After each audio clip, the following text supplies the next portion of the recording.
Bem, querido irmão, querida irmã, espero que você esteja bem. Muito bom estarmos de novo aqui com você, continuando o nosso assunto, a história de missões no Brasil. Lembrando que os 5 primeiros vídeos nós falamos um pouco sobre a história geral de missões, desde a igreja primitiva até a reforma, falando sobre grupos, fatos, acontecimentos que impulsionaram a reforma. E demos uma pequena introdução da reforma para mostrar a importância da reforma para essa guinada, esse retornar da igreja aos princípios, né? Do verdadeiro evangelho, de que a igreja tinha se afastado, né? Com a sua dogmática, com a sua teologia patrística, a igreja tinha se afastado, né? Muito do que é o verdadeiro evangelho. E então, a partir da reforma, a igreja então começa aos poucos a voltar, ainda que não na reforma ainda isso não aconteceu, apesar de que já houve rápidos movimentos, mas, digamos, pelo menos 2 séculos depois do início da reforma, nós temos então o início dos movimentos missionários e evangelização do mundo, né? Lembrando, a Igreja de Cristo, ela foi estabelecida como uma base sólida de missões. Ela foi estabelecida como uma base sólida de missões. Jesus, na sua grande comissão, diz: ide fazer discípulos de todas as nações, batizando-os em nome do Pai, do Filho e do Espírito Santo e ensinando-os a guardar todas as coisas que eu vos tenho mandado. E eis que estou convosco todos os dias até a consumação dos séculos. Mateus capítulo 28, versículos 19 e 20. Em Atos dos Apóstolos, Lucas fala da grande comissão como: e recebereis poder ao descer sobre vós o Espírito Santo e ser-me-eis testemunhas, tanto em Jerusalém como em toda a Judéia e Samaria, até os confins da terra. Tá? Em Marcos 16 e 15, né, Jesus diz: ide pregar o evangelho a toda criatura. Quem crer e for batizado será salvo, quem não crer será condenado. Então, veja bem, a igreja ela foi fundada com bases sólidas na questão missionária, porque a igreja de Cristo é uma igreja missionária. Tá? Deus é um Deus missionário, já disse Livingstone. Ele tinha um único filho e fez dele um missionário. Tá? Então, nós hoje vamos agora entrar e falar um pouco sobre os primeiros movimentos de tentativa da evangelização no Brasil. O nosso assunto hoje é os huguenotes. Pai amado, nós te louvamos, te exaltamos pela tua bênção de estarmos aqui perante os teus filhos, perante aqueles que estão vendo e ouvindo esse áudio, Senhor, esse vídeo e áudio, Pai. Assim eu te peço, Senhor Deus, que tu fale a cada um segundo o teu propósito, segundo a tua vontade, de forma clara e objetiva, no nome de Jesus. Amém. Vamos falar então dos huguenotes. Quem foram os huguenotes? O que eram, ou quem eram os huguenotes, né? Para a gente entender essa questão. Bem, os huguenotes, tá, eram os reformados franceses, né? Os cristãos franceses. Eles foram, digamos, começou com o movimento, então, com a conversão de Calvino, na realidade já vinha começando. Calvino se converte, tá? Jean Calvin, né, como nós chamamos João Calvino, um dos reformadores, o pensador, um dos pensadores, principais pensadores da reforma, enquanto Lutero foi o grande impulsionador, o grande líder da reforma, Calvino foi o pensador da reforma, né, participou ativamente da reforma, tinha divergências com Lutero, né, faz parte, né, mas, entendeu, foi um dos pensadores da reforma, foi Calvino, tá? E então os huguenotes eram os cristãos franceses, como eles eram chamados na França. Os cristãos franceses, então, aqueles que convertiam então a Cristo, tendo como base a fé, então, digamos, reformada, tendo como base as 5 solas, né? sola escritura, somente a escritura, somente Cristo, somente a fé, somente a graça e somente para a glória de Deus, ou tudo para a glória de Deus, tá? Então veja bem que é o retorno ao verdadeiro evangelho, o evangelho que a salvação é apenas através de Cristo e por intermédio da nossa fé em Cristo Jesus, né? Então, os huguenotes franceses então creram em Cristo, né, entendeu? Tendo como base então os princípios da reforma. Então, eles eram chamados na França de huguenotes, tá? E aí, quando aconteceu essa primeira tentativa de evangelização do Brasil, tá? Se nós estamos falando de evangelização sob o ponto de vista da reforma, da fé reformada, da fé evangélica, né? Do evangelho de Jesus Cristo como único Senhor e Salvador, né? Sobre esse ponto de vista. Bem, no dia 7 de março de 1557, chegou no Brasil, mais especificamente no Rio de Janeiro, um grupo de 14 cristãos franceses, ou seja, huguenotes, liderados pelos pastores Pierre Richier, de 50 anos, Guillemont Chartier, ou Guilherme Chartier, de 30 anos, e dentre eles também tinha um estudante de teologia chamado Jean de Lery. Inclusive, é Jean de Lery que escreveu, digamos, esses acontecimentos, que deixou registrado esses acontecimentos depois do seu retorno, então, digamos, para a Europa, né? Para a Europa.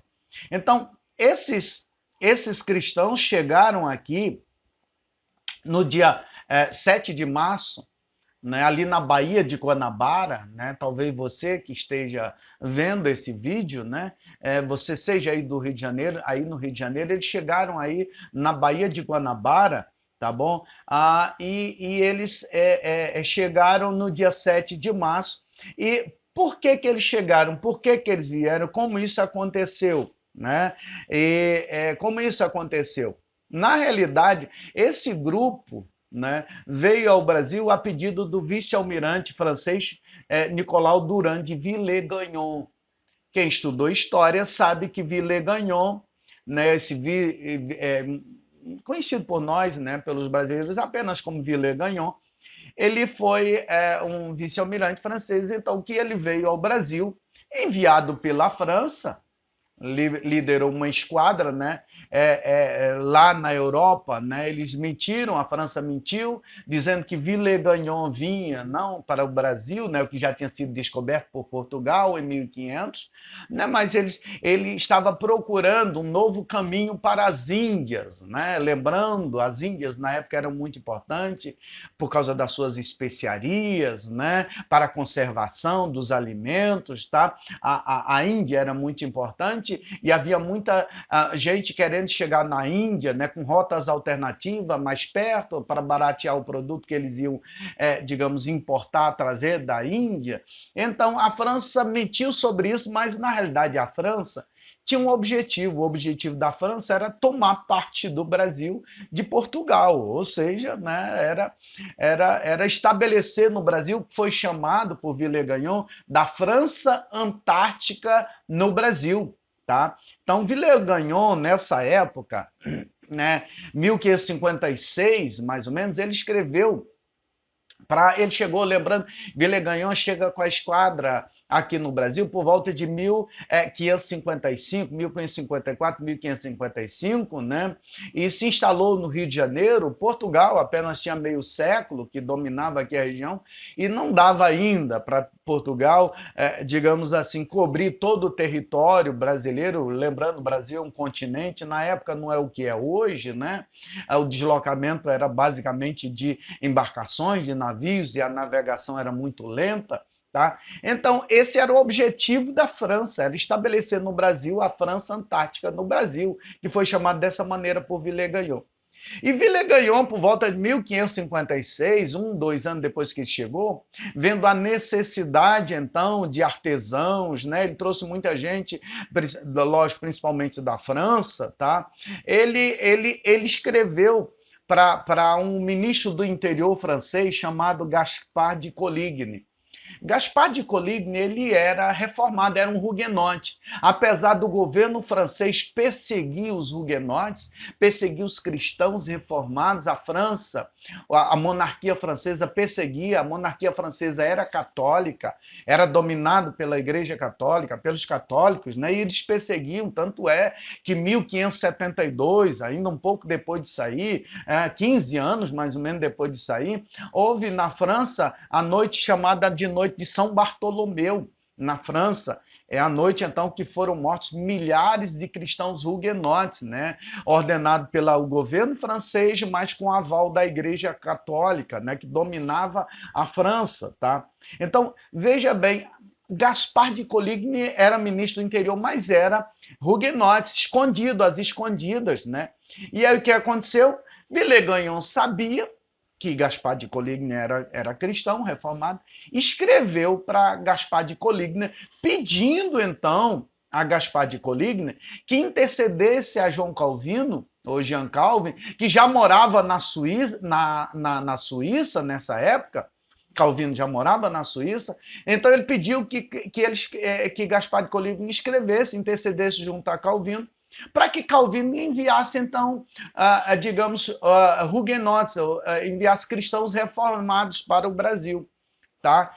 Lembrando, Villegagnon sabia que os huguenotes eram perseguidos na França, então ele sabia que iria unir o útil ao agradável, ou seja, os huguenotes iriam, de certa maneira, ver no Brasil, digamos assim, uma maneira deles terem liberdade de exercerem a sua fé, e, ao mesmo tempo, arranjarem um lar para milhares de huguenotes franceses que eram perseguidos pela monarquia francesa. E se desse certo o plano, então, eles iriam, então, depois, então, trazer... Porque, na realidade, Villegagnon, ele queria... A gente sabe que ele queria se desligar do governo francês e estabelecer no Brasil, digamos assim, o seu próprio império, o seu próprio governo. Queria ser, na realidade, de certa maneira, apesar da história não ser clara, mas nas entrelinhas ele já sabe, que ele queria ser livre no Brasil e ter o seu próprio governo. Então ele queria que se enviasse para o Brasil huguenotes, cristãos reformados, para quê? Para que ele então tivesse liberdade de dominar essa religião e de que não a religião dominasse, como era o caso do governo francês, que era dominado pelos papas, pela religião católica. Então, olha só, ele queria dominar, ele queria, digamos, dominar a igreja, não queria o inverso, tá? Então, o que aconteceu? Ele pediu a Gaspar de Coligny que ele intercedesse junto a João Calvino, que morava na Suíça. O João Calvino, lembrando, ele saiu na época da Reforma da França pela perseguição aos huguenotes. E ele foi morar na Suíça por causa da perseguição. Tá? E aí ele pediu, então, lembrando, Calvino havia conhecido, Villegagnon e Calvino tinham se conhecido na faculdade. Calvino era advogado. Calvino, na realidade, talvez tenha sido um dos, digamos, reformados que foram mais burgueses na época, né? Digamos assim, era da elite da sociedade. E Calvino era advogado e Villegagnon também, e os dois se formaram em direito na mesma faculdade na França. E eles se conheceram já, não eram amigos, mas eles se conheciam, tá bom? Se conheciam. Daí, então, Villegagnon pedia, então, que Calvino enviasse, então, esses huguenotes. Por quê? Ele entendia que, se desse certo o negócio, então, iriam vir milhares de huguenotes para o Brasil, daí, então, ele teria a liberdade de dominar essa religião. Aí chegaram no Brasil os huguenotes, como já falei, no dia 7 de março de 1557. No dia 10 de março foi realizado o primeiro culto de 3 dias depois da chegada deles, foi realizado o primeiro culto de fé reformada no Brasil. Quem ministrou foi o pastor Pierre, né, Chartier, como já falamos sobre ele. A leitura foi no Salmo de número 27, versículos 3 e 4. E no domingo, dia 21 de março, foi realizada a primeira ceia do Senhor. Veja bem, então Villegagnon, no dia da ceia do Senhor, ele se declarou, digamos assim, ele se converteu ao cristianismo de fé reformada. Mas, na realidade, era apenas uma farsa, hipócrita, hipocrisia literalmente. Ele queria era ter domínio dessa religião que estava nascendo no Brasil. Ele queria ter domínio para quando ele implantasse, digamos assim, o seu reinado, ele poder então dominar a religião, o Estado ter uma religião, o governo ter uma religião e ele poder dominar a população através então da religião, como faziam então, digamos, os governos naquela época, tá? Que eram dominados pela Igreja Católica e a religião era o ponto então de unidade do povo, tá? Aí, Villegagnon, o que aconteceu?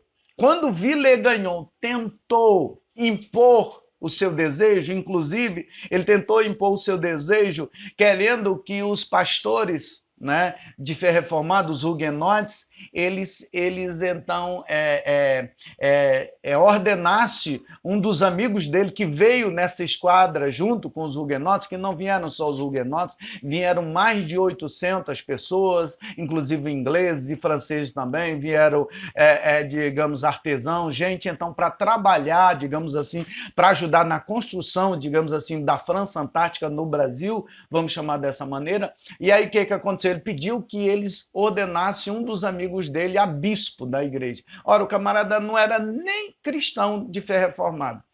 Ele então, digamos, se declararia cristão simplesmente para, digamos assim, Villegagnon ter então o domínio então da religião, visto que ele era amigo dele, essa coisa toda. E aí os pastores negou. Chartier deu para trás, o outro pastor também, junto com Jean de Lery. E aí o que aconteceu? Logo ele então mostrou a sua verdadeira faceta. Villegagnon mostrou quem era. Ele queria, na realidade, dominar a questão da nova religião que surgiria. E aí, então, no dia 4 de janeiro, ele passou a perseguir os cristãos.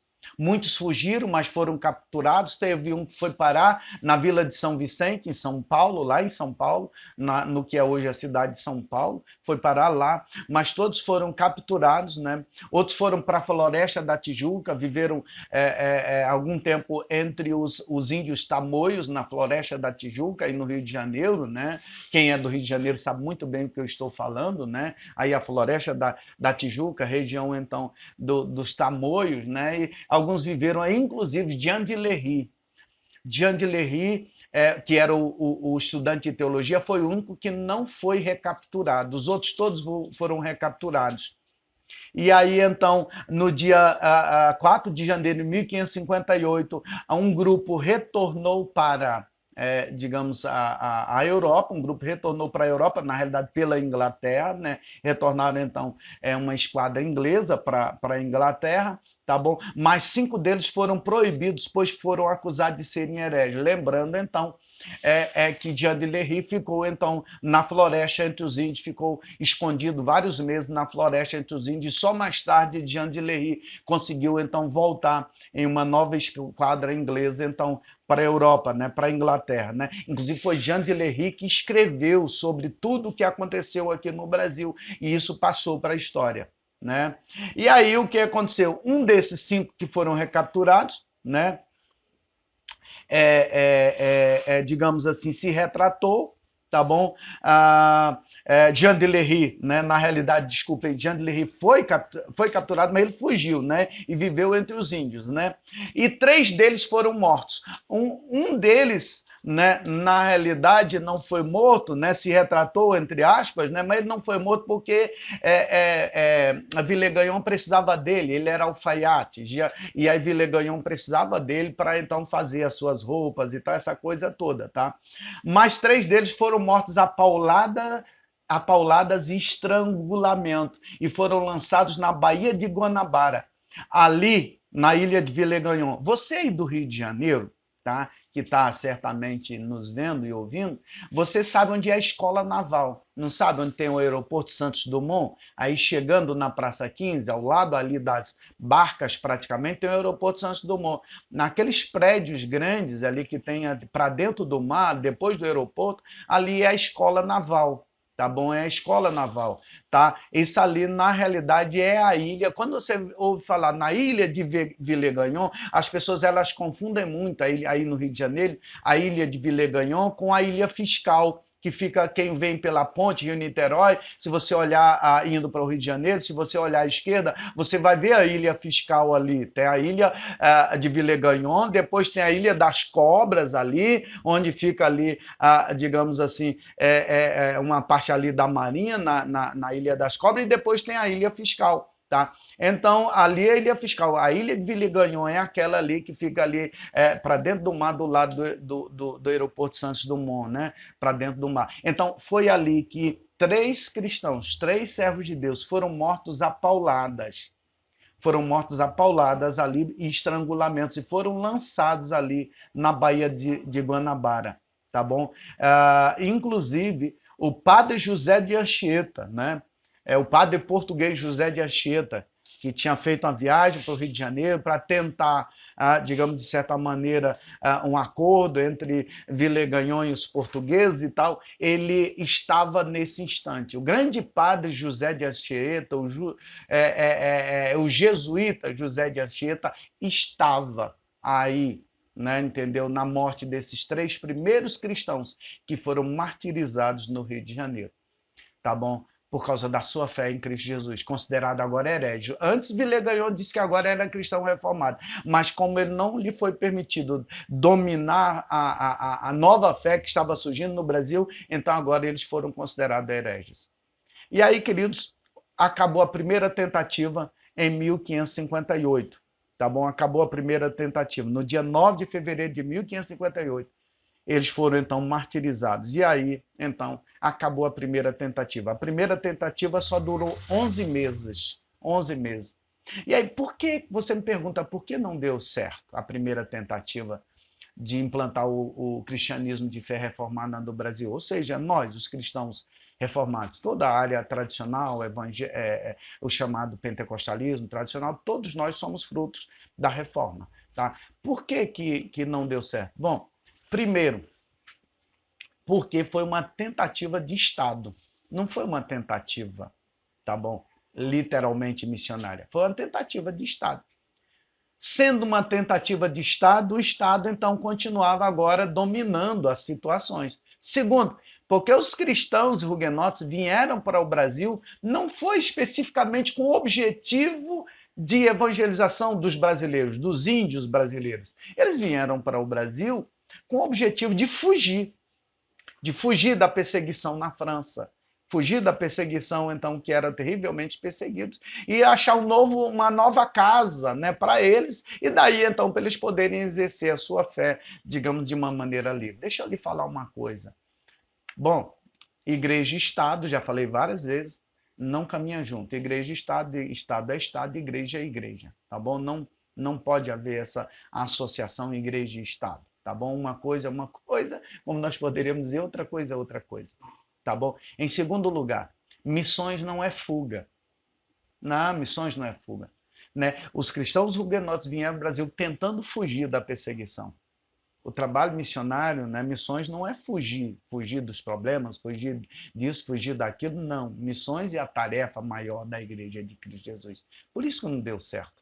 Exatamente por isso que não deu certo. Que não foi exatamente um projeto missionário, tá bom? Foi um projeto de Estado e um projeto de fuga dos cristãos tentando, então, achar um novo território para eles habitarem e poderem exercer sua fé livremente.